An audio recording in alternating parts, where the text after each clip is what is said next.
I'm Niti Chauhan from Eklavya Academy Senior Secondary School. Yes, students, today I'm taking subject of English class 6 lesson 7 fair play. अब नाम से आपको पता चल रहा है कि फेयर प्ले यानी सही से खेलना, ईमानदारी से खेलना। अब ये गेम है, ये क्या है वो तो हम लोग इस लेसन को रीड करके ही बता सकते हैं। आइए हम लोग इस लेसन को रीड करके देखते हैं। Yes, has your best friend ever done something you thought was wrong? What did you to them? Did you keep quiet and did you tell your friend what is your thought? Read this story about the two friends who had to decide what was more important, friendship and for the sense of what is the right and what is the wrong. ये दो दोस्तों की कहानी है जो कि काफ़ी अच्छे फ्रेंड्स थे। अब उन दोनों दोस्तों की फ्रेंडशिप के बारे में बताया गया, बट फ्रेंडशिप के साथ इम्पोर्टेंट क्या है, सच का साथ देना या क्या है, ये हम लोग इस स्टोरी के अंदर देखेंगे। Yes, Juman Shaikh and Algu Chaudhary were good friends. दो फ्रेंड है, दोनों का नाम क्या है? एक का तो नाम है जुमन शेख और एक का नाम क्या है? अलगू चौधरी। दोनों बहुत अच्छे दोस्त थे, वर है तो थे। So strong was their bond of friendship that when either of them went away from the village, the other looks after his family. अब दोनों की दोस्ती इतनी अच्छी थी कि उनके रिलेशन मतलब बॉन्ड का मतलब होता है रिलेशन, संबंध आपस में इतने अच्छे थे ना कि अगर एक कई काम से गांव से बाहर जाता तो दूसरा उसकी फैमिली की देखभाल करता। Both were greatly respected in the village. मतलब उनकी दोस्ती इतनी अच्छी थी कि गांव वाले उनका आदर करते थे। Juman had an old aunt who had some property. Juman की एक बूढ़ी आंट थी। अब आंट यहाँ पे चाची भी हो सकती है, ताई भी हो सकती है, मामी भी हो सकती है। इंग्लिश में आंट हम किसी भी रिलेशन को कह सकते हैं। अब ये कौन है, बुआ है, पता नहीं। Aunt who had some property, उसकी आंट के पास कुछ प्रॉपर्टी भी थी। This is transferred to him on the understanding that she would stay with him and he would look after her.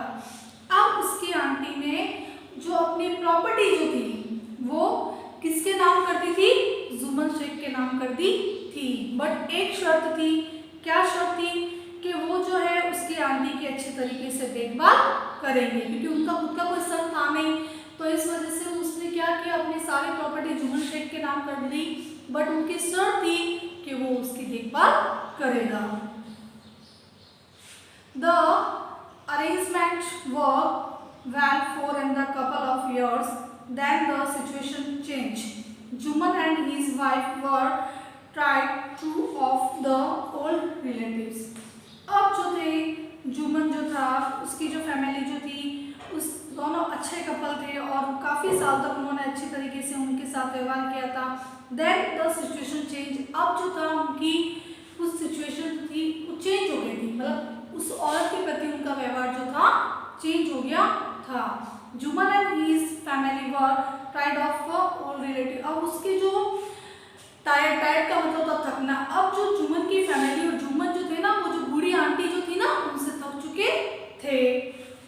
Juman become an indifferent to her as his wife, who ate even the little food that the old lady wanted every day. अब वो जो औरत जो थी ना, वो उसकी aunt, वो एकदम उदास सी रहने लग गई थी क्योंकि जुमन शेख ने उनके साथ बुरा व्यवहार करना शुरू कर दिया था। ग्रेट मतलब अब उसका जो उसके पास जो मनी थी वो भी उसी के पास थी। इवन द लिटिल फूड, यहाँ तक कि वो सब कुछ लेने के बाद में, पूरा कर वगैरह लेने के बाद में उसको थोड़ा सा खाना देते थे। She sought these insult along with her food for a few months. और धीरे धीरे उन्होंने क्या किया, उसकी इंसल्ट करना शुरू कर दिया, मतलब उसकी बेइज्जती करना, उससे झगड़ा करना, इस तरीके से बुरा व्यवहार स्टार्ट कर दिया। इसकी वाइफ ने, जुम्मन शेख ने, और उसकी वाइफ ने, दोनों ने। One day she spoke to Jumman. Spoke यहाँ पे सेकंड फॉर्म में स्पीक की, ध्यान रखना। अब एक जो दिन थी, उसकी आंटी जो थी ना, उसने जुम्मन से कहा, my son, it is now obvious that I am not wanted in your house. अब उसकी आंटी ने क्या कहा, अब मैं मतलब ज़्यादा मैं कुछ जाहिर नहीं करना चाहती हूँ, लेकिन मैं ये चाहती हूँ कि मैं अब मेरे अलग घर में रहूँ। Kindly give me monthly allowance so that I can set up a separate kitchen. तो मुझे अनाउंसमेंट होता है, कुछ एक महीने की एक रकम जो होती है वो बांध दी जाती है, भाई हर महीने इतना देंगे, जैसे 500 है या 1000 है या 2000 है, एक फिक्स अनाउंसमेंट होता है, तुम मुझे वो स्टार्ट कर दो, क्योंकि तुमने मेरी पूरी प्रॉपर्टी तो ले ली, अब मेरे पास तो कुछ रहा नहीं है, और तुम लोगों का बिहेवियर इतना बुरा हो चुका है, मैं तुम्हारे साथ रहना चाहती हूँ नहीं, तो इस वजह से तुम मुझे कुछ अनाउंसमेंट दे दो, जिससे मैं अपना खर्चा आराम से चला सकूँ और अपना अलग से किचन यानी रसोई बना सकूँ। My wife knows best how to run the house. अब जुम्मन शेख क्या कह रहा है उसको, कि मेरी पत्नी को बहुत अच्छी तरीके से घर चलाना आता है। Be patient said Jumman shamelessly. अब ये जो उसने कहा था ना, जुम्मन शेख ने बड़े ही बदतमीजी से कहा था, बड़े ही बेशर्मी से उसने ये वर्ड्स अपनी आंट को कहे थे। This made his aunt very angry, जिससे उसकी आंटी को तो बहुत गुस्सा आया। And she decided to her case to village panchayat. अब उसकी जो आंटी थी उसने निर्णय कर लिया था कि ये जो घर के अंदर का झगड़ा है ना, मैं विलेज पंचायत के अंदर लेके जाऊंगी, कि इससे मेरी प्रॉपर्टी ले ली और मेरे साथ इस तरीके से बिहेवियर कर रहा है। फॉर मैनी डेज, कई दिन बीत चुके थे, the old lady was seen talking to the village, explaining her case and seeking their support. अब वो जो ओल्ड लेडी जो थी ना, वो कई लोगों के साथ मतलब उसने गांव के वालों से बात की कि भाई मेरे साथ ये प्रॉब्लम हो रही है। सीकिंग का मतलब होता है लुकिंग फॉर, उसकी तरफ देखे, उसकी बात को सुने। सम सिंपैथीज विथ हर, कुछ लोगों को तो उसके साथ सहानुभूति हुई थी। अदर लव, और कुछ लोग हंसे थे। आपको पता है हमारे आसपास भी ये इंसिडेंस होता है, कभी हमारे साथ कुछ बुरा होता है तो कुछ लोग तो उस पर हंसते हैं और कुछ लोगों की सिंपैथी होती है। वैसे ही अब गांव वालों को उसने अपनी बात बताई तो कुछ लोग तो उसके ऊपर हंसी उड़ा रहे थे, बट कुछ लोग उसका सपोर्ट भी कर रहे थे। And few others advice her to make it up the her nephew and his wife. कुछ लोग कह रहे थे कि भाई आप अपने भतीजे और भतीजे की जो वाइफ है ना, नेफ्यू का मतलब होता है यहाँ पे भतीजा, और उसकी पत्नी है, उसके साथ बैठ के जो भी है बातचीत करो, बात को शांत करो। At last she can to Algu Chaudhary. अब वो अंत में परेशान होके अलगू चौधरी कौन था, जुम्मन शेख का बेस्ट फ्रेंड था। हमने जो स्टोरी के अंदर शुरुआत के अंदर जो पढ़ा था हम लोगों ने। एंड स्पोक टू हिम, और उससे कहा, यू नाउ, तुम्हें पता है चाची, Jumman is my best friend, how can I go against him. अब वो जैसे उसने उसको सारी बात बताई, किसने, उसकी आंटी ने, तो उसने क्या बोला कि चाची आपको तो पता है कि जुम्मन मेरा परम मित्र है, how can I against to him, मैं उसके विरोध कैसे जा सकता हूँ। अलगू सेड, अलगू ने कहा, बट इट इज राइट, लेकिन ये बात सही है, माई सन, मतलब अलगू ने कहा, to keep mum and not say that what is the considers just and fair.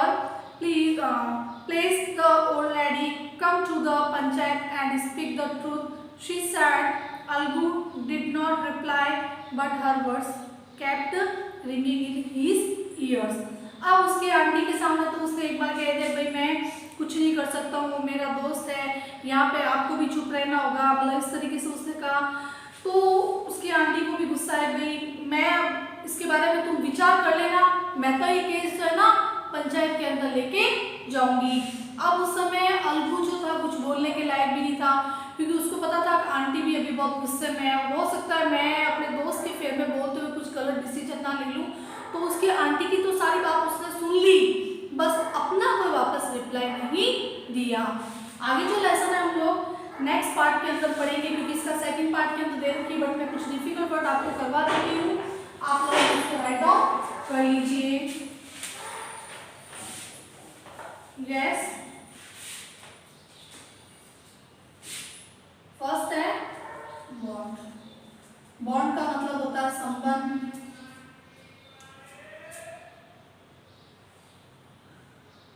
Second है आपका यहाँ पे ओल्ड रिलेटिव,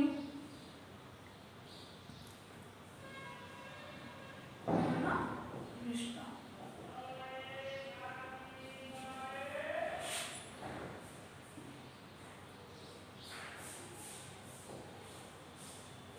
इंडिफरेंट,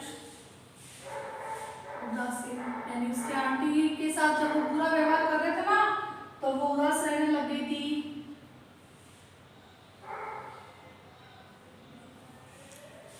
ड्रेस्ड, कर रखना, जो कि उसने अपने आंटी का सारे रुपए वगैरह वो थे ना, वो तो अपने पास रखना चाहता था। कौन? जुम्मन शेख। फिर था ऑफिस, ऑफिस का मतलब होता है जाहिर।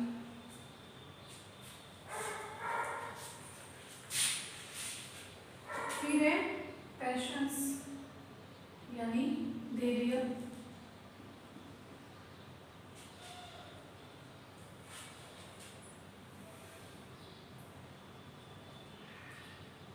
शेमलेसली, जो कि जुम्मन शेख ने अपनी आंटी के सामने बेशर्मी से बात की थी।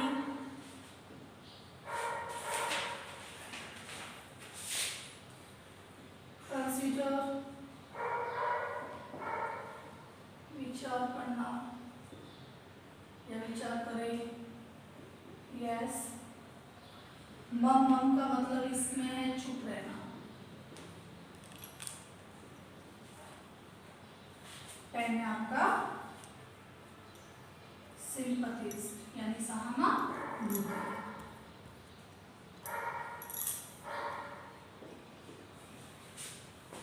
Okay student, this is your homework. Thank you.